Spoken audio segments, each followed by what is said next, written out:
Ladies and gentlemen, girls and boys in assembled company, welcome to the World Storytelling Cafe, whichever part of the world you're in. We've got Kamal sitting in Marrakesh, we've got Helen in Kent, we've got Babasi in Washington DC. We've got Norman. Norman's not sure where he is. I think he's in Holland right now, in the Netherlands, and we've got Ali in Marrakesh as well, and Mike Faxty in Reading. I can see, but more importantly, she needs to get her head a little bit more central in the camera. We have our wonderful. Oh no, it's Ali's there. Jasnama is of course perfect, and as always perfect. Um, and so, Jasname, would you care to tell us a story? Yes, sure. Thank you. Take it away. Where, but first of all, tell us where you are. I'm in Punjab, India. Hello everyone, my name is Jasname and I'm here with a new story. The name of my story is Fishy Business. Mike the fox was there in the woods. He had an intuition that something was going to happen. So he waited and he waited, but nothing happened. He waited again and waited, but still nothing happened. He still waited and waited. Then he heard a reindeer coming towards him. As he saw a reindeer with sleighs, and there was a reindeer man riding it. The sleigh had 5 sledges. The first one had some wooden toys. The second one had some clothes, while the third one had some food, and the fourth one had again it had coats, and the fifth one had fishes. There were many fishes, and the fox was tempted towards it. He was finding ways to eat it. Now Fox laid on the sleigh's way, and the reindeer man thought that the fox was dead. And he thought, what if he takes it and he can sell it in the market? He has more money then. He picks up the fox and keeps it on the first sledge. He moves the distance. He heard a noise. The fox is fallen down. He picks it up again and then puts him onto the second sleigh. Now he moves again. After a few miles, he heard the same sound again. The fox is fallen down again. He picks up the fox and then keeps it on the third sledge. Fox was waiting for the fifth sledge as he had to eat those fishes. And again, he started to ride a sleigh. After some distance, the fox was fallen again. And now it was time when the fox was kept on the fifth sledge. He was very happy and very proud of himself. He tried to bite the rope so that that sledge is away and then the sleigh goes on. So happened. The sledge was behind while the whole sleigh had gone very far. As that man reached the market, he saw that the fifth sledge was missing. He ran to find the fifth sledge, but there were no signs of that fifth sledge. There were no fishes, no sledge, and the fox was also missing. The fox had taken those fishes into the bushes. There he meets his friend Bear. Bear comes to him and say, "Oh, you have found many fishes, right?" And the fox said, "Yes, it wasn't very easy, Actually, I made a hole in the lake and then put my tail down. And when I felt that someone had bitten me, I took it and so I got so many fishes. The bear had a beautiful tail and he was hungry too. So he said, I'm going to do the same and I guess I'll get some fishes. He ran to the lake, he made the hole and he kept his tail inside. Till, till then, the fox had eaten all his fishes and the bear waited that he would feel something on his tail. He waited and he waited, but nothing happened. He waited again, but nothing happened. Then finally, when he tried to come up, he saw that his tail was frozen. It was not moving and he was worried. He tried to pull it. He took more efforts. He pulled it. And then, when he saw, his tail was missing. His tail was there in the lake and he sat to cry. The end.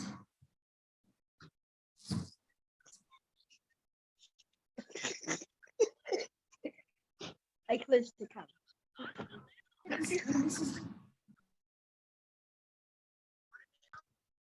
And I got this story from John's book that he gifted me.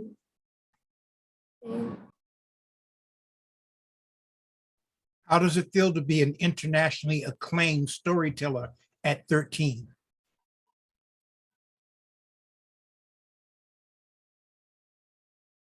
Well, you should know, Baba. Jasnama, love to hear that story. Thank you. That was a great story. But I was serious. How does it feel to be an internationally acclaimed storyteller at 13?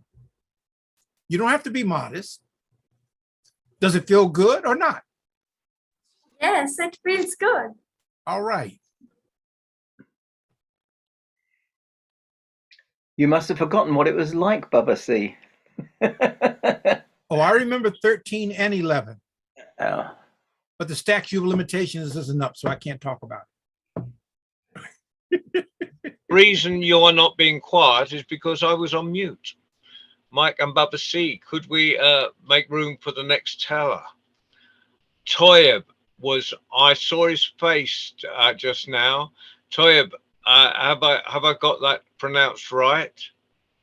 And Yep. I'm yeah, here. have you got a story for us? Yes. Fantastic. It's actually a book that's already been published. That's okay, but you can. It's called Diary of a Kid, The Meltdown. Yeah, so if you could tell something from the book, that's perfectly fine. It's where are you, by the way? Which country are you? I am still in Nigeria. You're in Nigeria, right? Yeah, I'm so still in Nigeria. still in Nigeria, yeah. So you've been on before. You're not a brother of two sisters, are you? No, I'm a cousin. No, that's okay. There's a brother occasionally turns up, but anyway, could you tell your story now? Fantastic, good, and welcome to the Storytelling Cafe.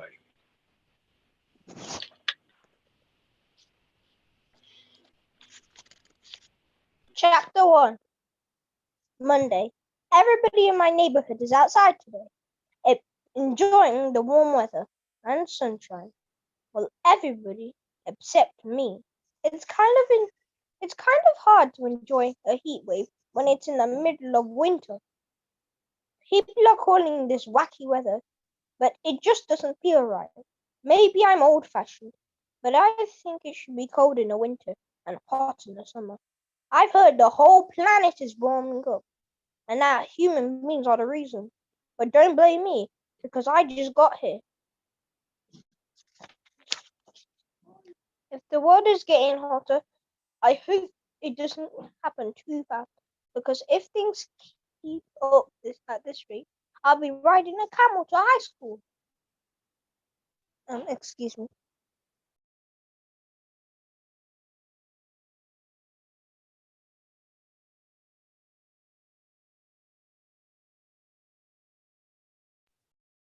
Technical difficulties? He's Yeah. back. They say the ice caps are melting and the sea's rising. So I've been trying to convince Mum and Dad to buy a house higher up on a hill, but they just don't seem at all that concerned. It kind of makes me nervous that I'm the only one in my family worried about this stuff. Because if we don't do about this situation soon, we're gonna wish we did. It's not just the rising sea levels I'm nervous about. Those ice caps have been around for millions of years, and there could be things buried inside that should stay that way.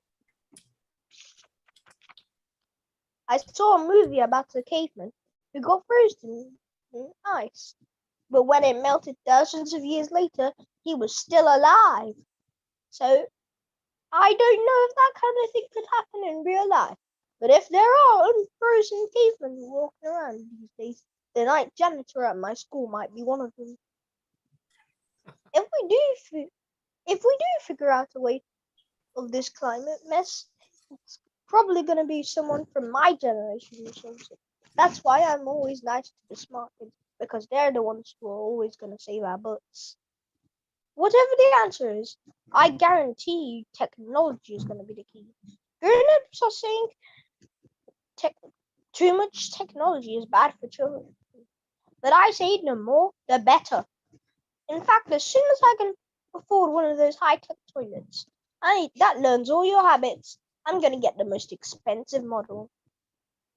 Some people worry that one day we'll lose control over our technology and robots will take over. Well, if that happens, I'm going to make sure I'm on their side. I've been actually preparing for when the robots take over, sucking up all the appliances in my house. So when there's a giant robot human war in the future, I'll be patting myself on the back for thinking ahead. My brother Roderick says that in the future people will have robot body parts and we'll all be cyborgs. Well, I hope we don't have to wait too long for that, because if I could buy myself a pair of robot legs and I could get half an hour of extra sleep each morning. I guess we don't know what's going to happen in the future, and you could drive yourself crazy worrying about it.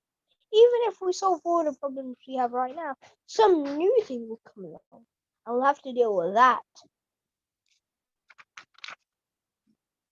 I've read what happens with dinosaurs, and they were riding high for a couple of 100 millions of years. But then an asteroid came and wiped them out. What's really crazy is cockroaches around then, and somehow they survived. They'll probably be here long after we're gone. Personally, I think cockroaches are disgusting, but they must be doing something right. Chapter 2, Tuesday. Speaking of survival, right now I'm trying to get through middle school, and the last few days haven't all been that great. Even though it's still warm outside, the thermostat at school still thinks it's winter.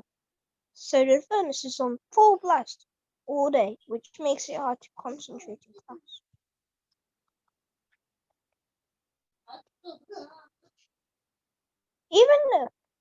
And it's worse in the cafeteria because there aren't any windows you can open to get fresh air.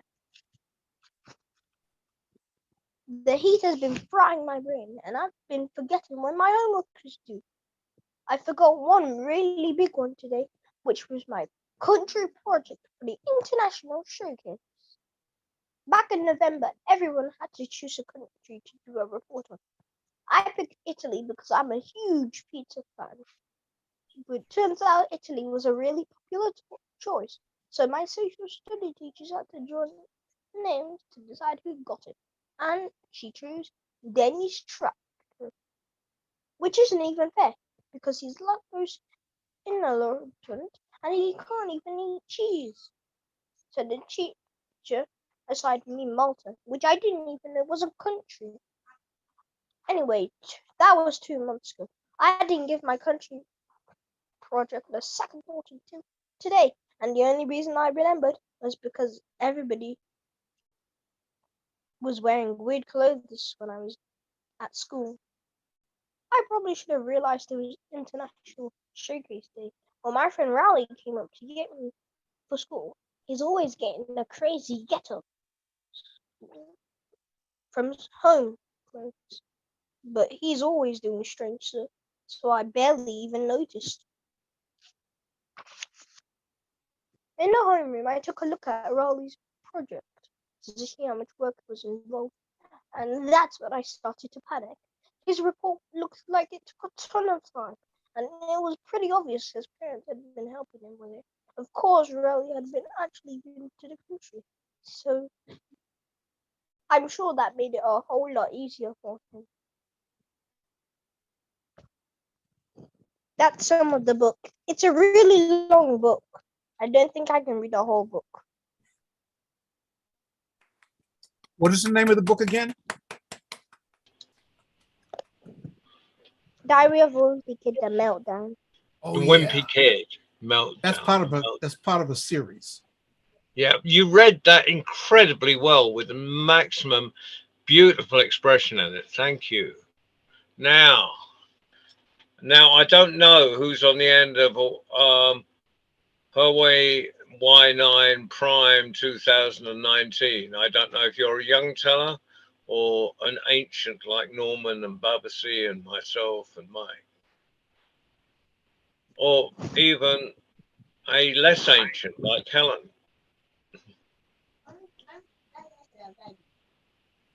It looks like they're still trying to connect to audio, I think. Right. Would anyone like to comment on Toyib's? Babasi, have you got anything to say? I'm sure you will. First of all, thank you for joining us today.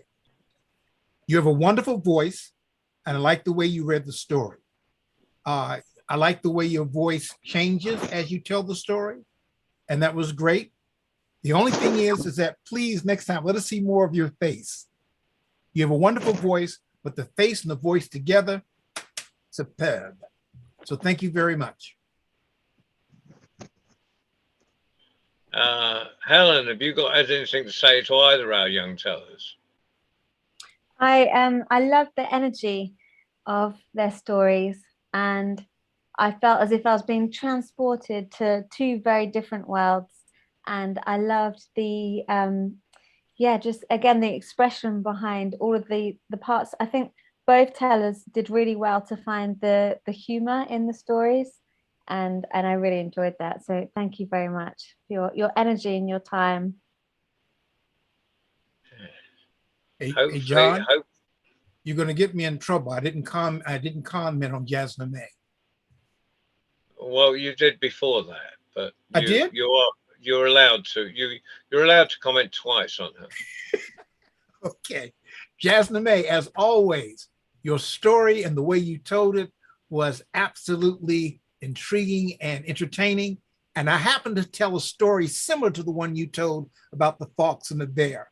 Oh yeah, I did comment because I asked you how it felt to be an international storyteller. I guess my brain is going today. But anyhow, once again, I thought you told a tale of a tale, and that's no tale. Thank you for that. I wish I had not. No, Mike, have you anything to say to our two tellers? I do, yes. Jasna May, starting there, I'd heard the tale of the fox and the bear, but the whole bit with the sleigh and the reindeer, I'd never heard that bit. So I think, did you combine two stories, or did John write a longer story that I hadn't happened to hear? I wonder. I read this from his book, so I have no idea. Right. I must admit that I did take two traditional Finnish stories and weld them together when I wrote that. Yeah. So, and then it's been further adapted by Jasna May, who always makes stories herself. Now, before I would ask Norman, but right now, Rashidat or the the princesses, the two are royal princesses of Nigeria, are with us. So have you got a story there? Nigeria, come in, Nigeria, come in, the royal princesses of Nigeria.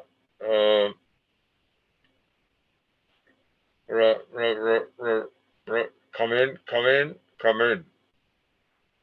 I think they're probably having some difficulty, but Rahana and Rahana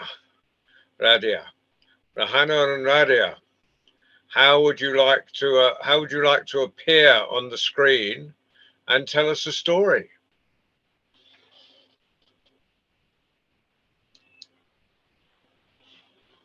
We're getting there. We're getting there.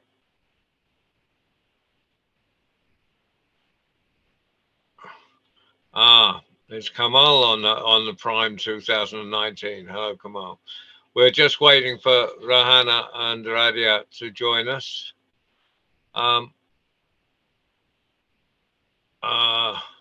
They keep disappearing. No, they're there. They keep moving around my screen. Oh, there we are. No, that was a false move. We had them there for a second. Rahana and Radia. There we are. And can you unmute and tell us a story? And before you start, I've got an apology. It's this Saturday. I want you so Saturday the 20th. If you can join us at 5 o'clock on Saturday the 20th, that'd be marvelous, Rahana and Radia. So I'll put that in the chat, but that'd be fantastic. But have you got a story for us now? Unmute. Yes. Okay. Tell us a story.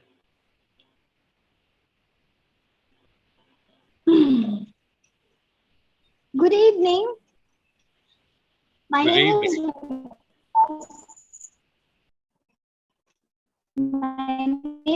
Radia, and I am telling from Abuja, the capital. And the name of my story is The Little Red Hen. Once upon a time, there was a little red hen with their friends, the duck, the cat, and the cow.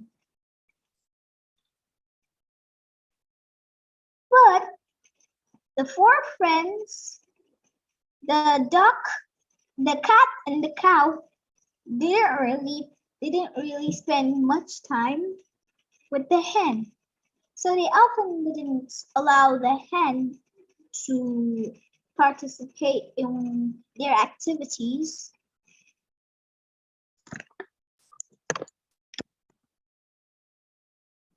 So to participate in their activities, and then one day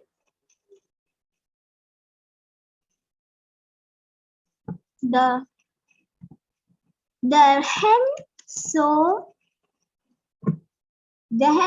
the duck, the cat, and the cow on a boat in the pond. They were enjoying themselves so much.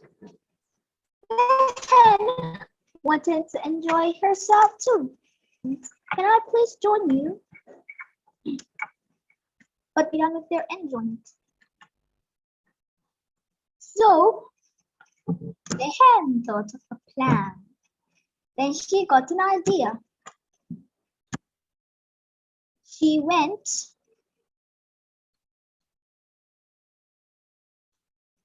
She went to get some wheat for the flour. She decided she was going to make some bread. So she went out and took the wheat for her flour. And then she saw the animals enjoying themselves.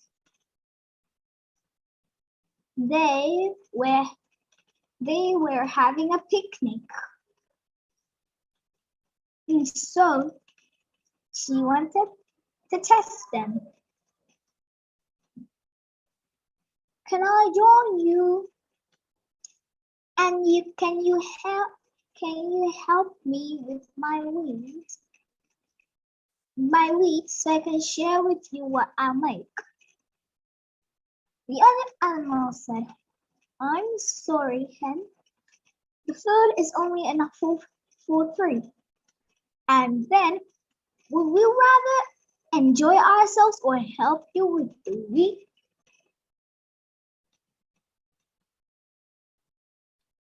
And then the hen realized that her friends were very selfish. Very selfish indeed.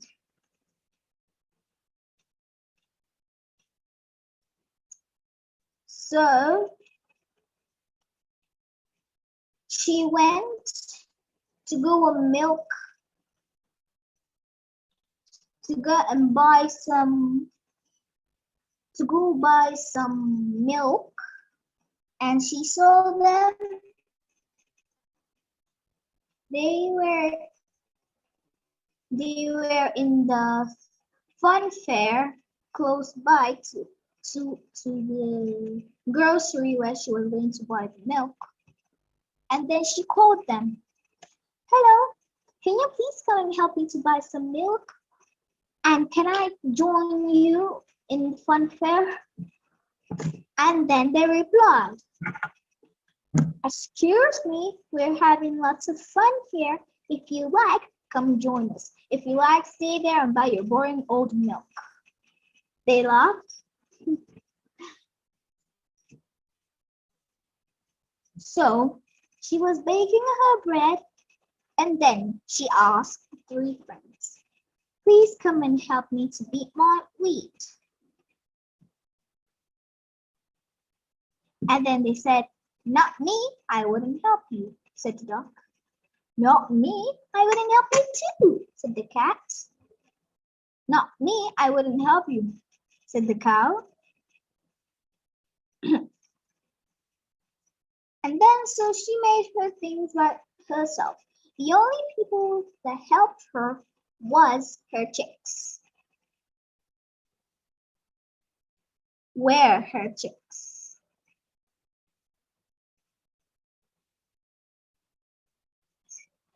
So the sweet smell of baking, when she was finished, the sweet smell of baking bread went far to their houses. They came rushing. Then when the bread was ready, everyone wanted to eat. They asked the hen, please, may we join you in this bread? Oh, you didn't want me to join you when you were enjoying.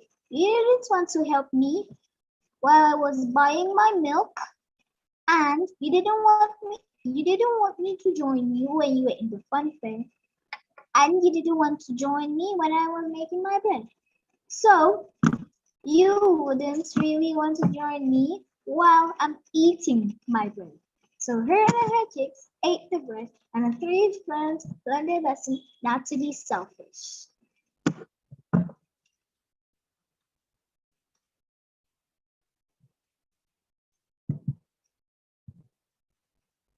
Incredibly well told, and I love the way you put the variations in. Now, is Rahana there? Is Rahana going to tell a story today? No. You're taking over. You're becoming the star of your household, aren't you? Good evening, But we love everyone. to. Hi, Rahana. So Rahana, can you join us on Saturday to tell a story? Yes, I hope. That, I gave the wrong date last week. It's this Saturday, the 20th, at 5 o'clock. So it's for a folk festival. And Toyib, if you want to come along too, that's this Saturday at 5 o'clock. Jasname is going to be there. Well, we have our international stars, our Nigerian and Punjabi stars. And we have our new addition, Toyib, which is great. Well, you've all been wonderful. If Rahana is going to save herself for Saturday. Norman, you didn't get a chance to talk to about everyone.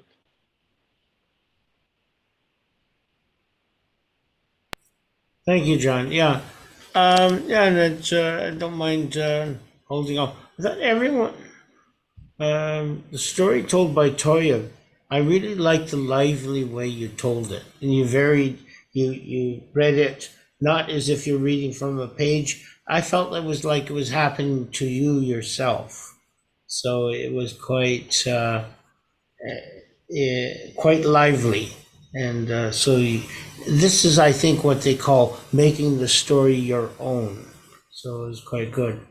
And Rohana, your story kept me Radia, that's Radia, isn't it? Radia, okay then. Radia.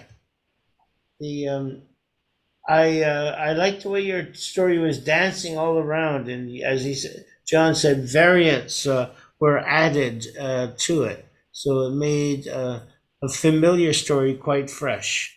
And so you did a very good job with reading it. With telling it.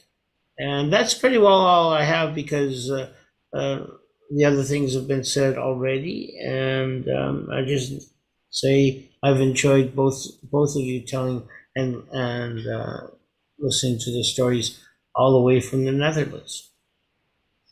Fantastic. And you did miss Jasname, but did you miss Jasname's story? No, I'm sorry. I apologize, Name. Yeah. No, I did not. You were just. It almost goes without saying. He said, paddling fiercely to keep his head above water. You're showing again more and more polish and assurance, and so that the story, when you tell the story, it is quite clear that you're enjoying telling the story, and because you are enjoying telling the story, I did as well. Thank you, Norman. And Helen, have you got anything to say to Radia? Yes, thank you, Radia. I really enjoyed that story. Similar to Norman, I had heard a variant of the story of the Little Red Hen and the very greedy animals, but very lazy animals. But I'd never heard about the fun fair, and I loved hearing about that because it really expanded the story. And I also hadn't heard a version where the Little Red Hen had chicks, so I really liked the idea of the chicks coming in and helping, and it made more sense because when I'd heard the story before, I thought, well, why did just one hen need a whole loaf of bread? But now she's sharing it with her chicks, so that's a lovely way of continuing the story and expanding it. I really enjoyed it. Thank you. Mike, have you got anything to say to Radia? Well, nothing new. I loved the story. I thought it was beautifully told. And yeah, as Helen was saying, it's grown in the telling. Excellent. Exactly what you want to see in a story. And Baba C.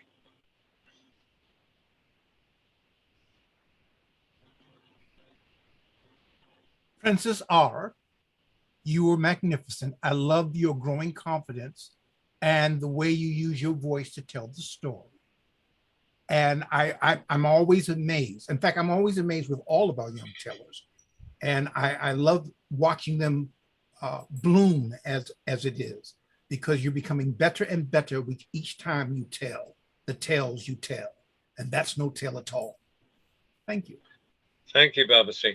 Now, Kamal, have you got anything to say to our young tellers? I can see you're in two places simultaneously on my screen. Well, And well, first of all, thank you to all of our young tellers tonight. Yazname, Radia, Toyab. Nigeria has been very well represented tonight. So we're going down south with a smile on our mouths, and so that's good. And we will be back. What not only for next Tuesday, but we have this weekend. We're doing 3 programs: Friday night at 6 o'clock, Saturday night at 5 o'clock, Sunday night at 6 o'clock, which we're broadcasting into Folk East on big screens in the cafe. The tech works out beautifully. Norman and I will be there with Justine, and so Kamal and Zuhair will be there Sunday night live from the World Storytelling Cafe, Marrakesh. And so Baba C will be coming in from Washington, D.C. on Friday night. Hopefully other people. Jasname wants to say something. You want to say something, Jasname? Yeah, I had one poem. Oh, a poem. Well, let's have a poem then from you to finish off. Please. Harry Hawkser. Harry Hawkser bored one day, thought that he'd go out and play. And Harry thought, despite his age, 999 calls all the rage. He'd done it several times before, but always wanted to do more. And as his fingers touched the dial, across his face there spread a smile. He told the operator fire and whispered to himself, you liar. And as he himself connected, getting the response as expected, he gave the switchboard the address, his voice disguised with mock distress. So putting the receiver down, he took a walk around the town. A red appliance thundered by. He laughed so much that he nearly cried. Each time he did it just the same, and bless their hearts, they always came. But somewhere nagging in his mind was something that he'd left behind before he went to have his fun. Oh dear, life is full of surprises, as Harry Hawkser realizes. Sitting there inside flat as is a chip pan full of fat. And all the time that he'd been gone, the gas ring had been left full on. Running through the streets went Harry, home as fast as legs could carry him outside to his door. But you can guess what Harry saw. Flames were coming from inside, and something within Harry died. When he was told, the neighbors called, the very fire brigade he'd fooled. And what made Harry even sicker was learning if they'd got there quicker, the fire would have done much less harm. But well, there'd been this false alarm. And while they were attending that, Harry Hawkser lost his flat. Thank you. Thank you. I can't comment on that, but thank you for that. Thank you. So actually, that's really strange to hear that. I haven't used that poem in such a long time, and thank you for reading it. That's from that book of poems I did. Yes. Well, wonderful. So we got the 3 things happening at the weekend. Then, of course, next Tuesday, we have again our worldwide story round. So one more round of applause for all our young tellers.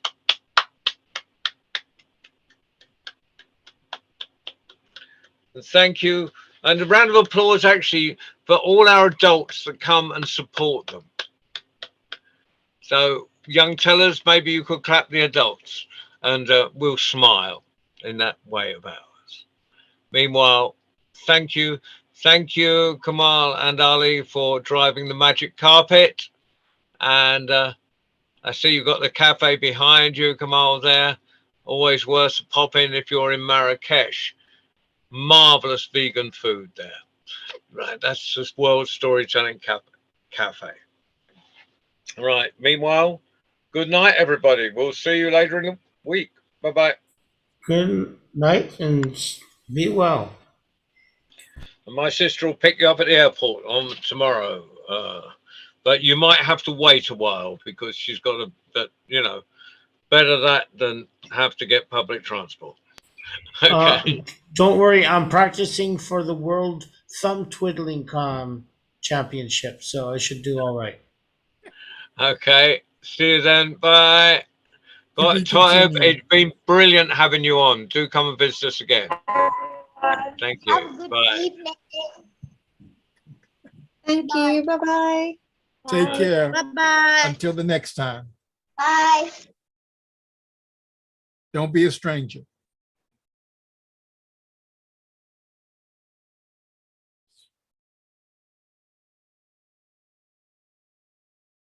Papa C. Yes. Oh, bro. I was busy. I was busy with some clients. That's why. Yeah. That's all right. That's all right. You guys do what you do, and Yeah. you take care of us too. So that's fine. That's all. Yeah. That's Right. great. So, So now my stomach is telling me it's lunchtime. yeah. it's- Yeah. It's about 1:00 p.m. on this side. Yeah. Yeah. Yes. I So, want just to ask you. So, the next meeting on Friday, but on Sunday or Saturday, the last one. so we have a meeting Friday at 6, Saturday at 5, and Sunday at 6. Okay. So the event when Zuhair will attend on I Sunday. think that's Sunday. Yes. Okay, so okay, great. I will be there with you. Yeah. All right. All right. In the Yes. meantime, stay the wonderful person that you are. You and Ali are very special to me. Yeah, okay. And Yeah. now I'm going to go eat a little bit and see what next on my birthday celebration, because the celebration continues. No, don't worry. When you say we rejuvenate, celebrating. Yeah. Yes. Yes. Yeah. All right. Take care. To be continued. Take care. Enjoy. Have a beautiful moment. See ya. Bye.